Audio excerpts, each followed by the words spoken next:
ಪ್ರಧಾನಿ ಮೋದಿ ಪ್ರೆಸ್ ಮೀಟ್ಗೆ count down. Operation Sindoor ಬಳಿಕ ಮೊದಲ ಮಾತು. ಕುತೂಹಲ ಮೂಡಿಸಿದ ನಮೋ ಸುದ್ದಿಗೋಷ್ಠಿ.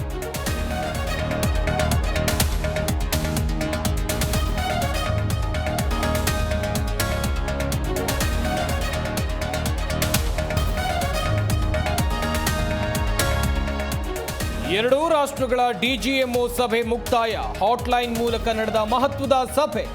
ಕದನ ವಿರಾಮದ ಬಗ್ಗೆ ಹಲವು ನಿರ್ಣಯ.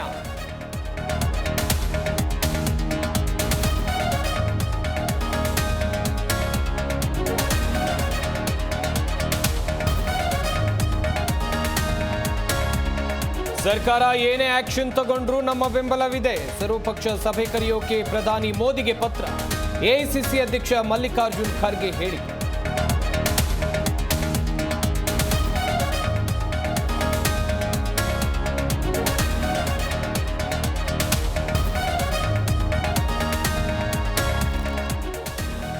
ಬಲೂಚಿಗಳ ರೋಷಾವೇಶಕ್ಕೆ ಪಾಕ್ ಗಡಗಡ. 51 ಸ್ಥಳಗಳ ಮೇಲೆ ಬಿಎಲ್ಎ ಅಟ್ಯಾಕ್. 93,000 ರೈಫಲ್ಸ್ ಕೊಡಿ ಎಂದು ಭಾರತಕ್ಕೆ ಬೇಡಿಕೆ.